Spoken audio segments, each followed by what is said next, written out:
Is it what Steve Witkoff's message will be to the Russians? Is there anything they can do to avoid sanctions at this point? Yeah, get a deal where people stop getting killed. They had a...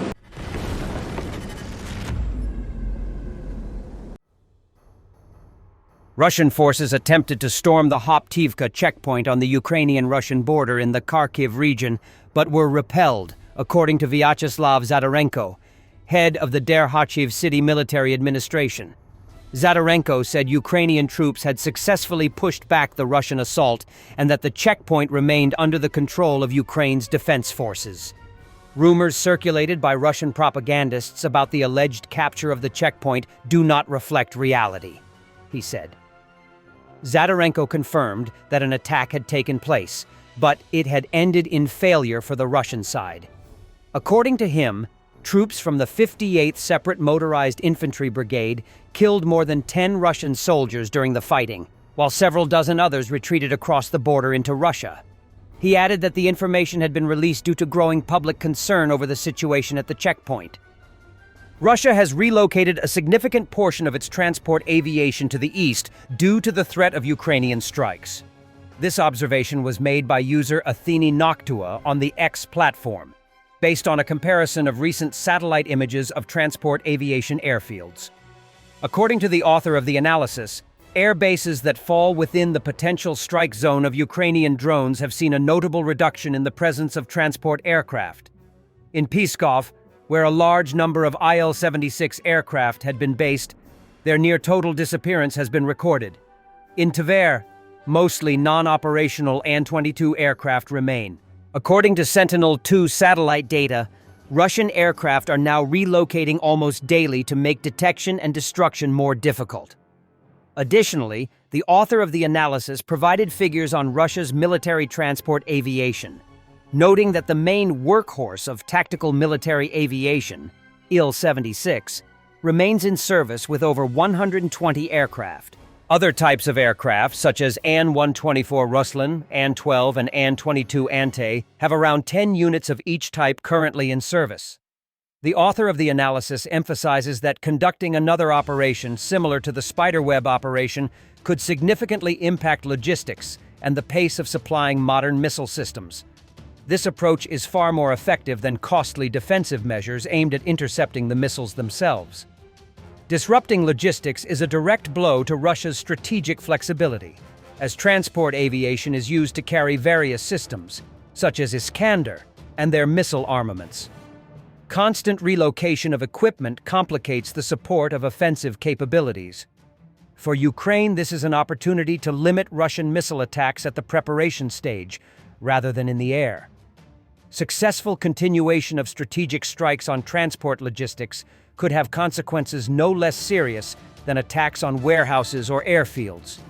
The Spiderweb operation carried out by the Security Service of Ukraine, Russian strategic aviation had been forced to relocate to the Far East, significantly complicating strikes on Ukrainian territory. An army mafia has developed within Russia's invasion force in Ukraine, operating with near impunity to smuggle commodities back into Russia and strip seized industries to sell for personal profit. A Russian commentary highlights the difficulties of tackling it. Russian war blogger Svyatoslav Golikov writes, in carefully elliptical terms, of how military crime has developed in occupied Ukraine, following the Russian Army's December 2022 reintroduction of corps and divisions in response to the challenges of the war.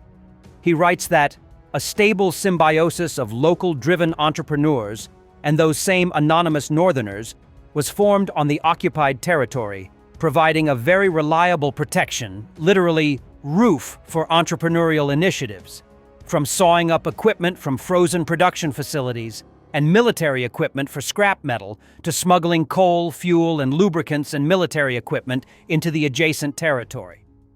Work on the ground in this wild field was sometimes carried out solely on the basis of practical expediency, and it happened that the schemes simply ended abruptly. But the operatives themselves could also end abruptly. P.S. After the start of the campaign, an even wilder field developed in the zones of functioning of army organisms.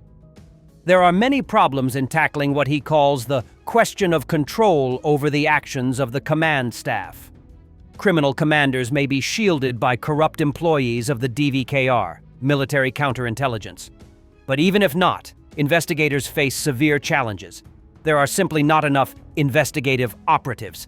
How effectively can a person work if he has a couple of thousand servicemen in his area of responsibility and is simply overwhelmed by a flood of messages complaining about criminal behavior? In addition, in the current conditions, very few servicemen are ready to openly testify, which complicates the collection of evidence. This circumstance, in turn, raises the question of the need to ensure proper protection of victims and witnesses. It is difficult to blame people if their appeals to the competent authorities are accompanied by the real risks of being zeroed out, murdered.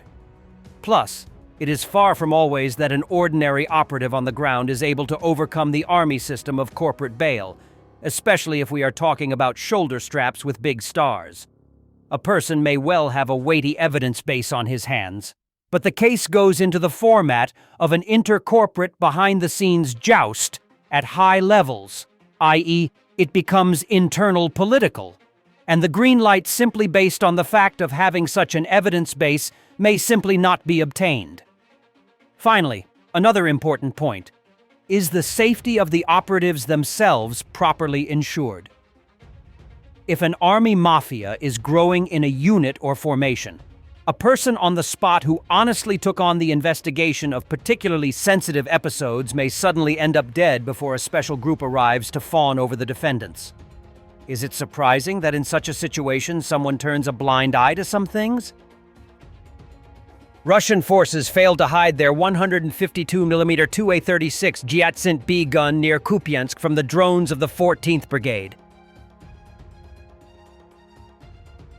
President Trump: to avoid sanctions, Russia can get a deal where people stop getting killed. Is it what Steve Witkoff's message will be to the Russians? Is there anything they can do to avoid sanctions at this point?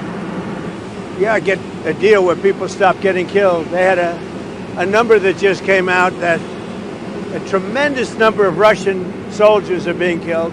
And likewise, Ukraine, a lower number, but still thousands and thousands of people. And now we're adding towns where they're being hit by missiles. So it's a lot of people being killed in that ridiculous war. And, you know, we stopped a lot of countries from war, India and Pakistan. We stopped a lot of countries. And we're going to get that one stopped, too. Somehow we're going to get that one stopped. That's a really horrible war. You heard about Cambodia and Thailand. We got that one done. We got the Congo, which was going on for 31 years. Rwanda, that one's done.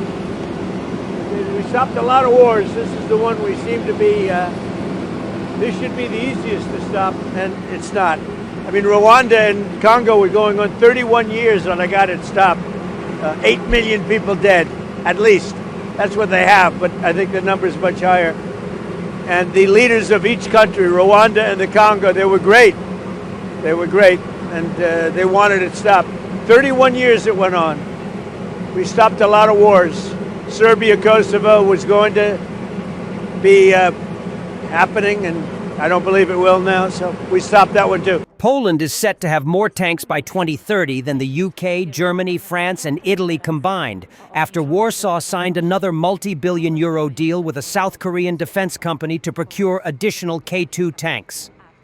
On Friday, Poland signed an agreement worth over $6 billion with Hyundai Rotem for 180 K2 battle tanks. This is the country's second major deal with the South Korean company after the first was struck in 2022, also for 180 K2 tanks. The new agreement will take Poland's total number of tanks to 1,100 tanks by 2030, including 61 produced domestically. This would give Warsaw more tanks than the combined total of the UK, Germany, France, and Italy, who are expected to field around 950 tanks by 2030. Only 2 NATO member states, Turkey and Greece, will have more tanks than Poland, with 2,238 and 1,144 respectively. The new Polish-South Korean deal comes as Warsaw and its NATO allies continue to bolster their defenses in response to Russia's full-scale invasion of Ukraine in 2022.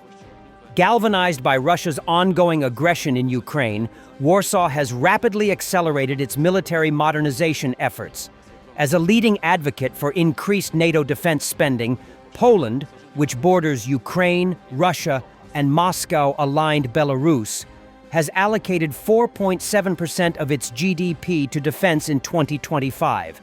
Next year, it plans to increase it further to 5%. If realized, this would make Poland one of the first NATO members to meet the new 5% defense spending baseline agreed upon by alliance members during a landmark NATO summit in June. Thanks for watching, and don't forget to subscribe. Also, if you want to support Warthog Defense, please become our member and get early access to new videos, exclusive members-only videos, and become administrator in comment section. The membership link is in the description. Rescues every day. We had a guy last week at 6 rescues in 6 days. You know, he's doing the job every day.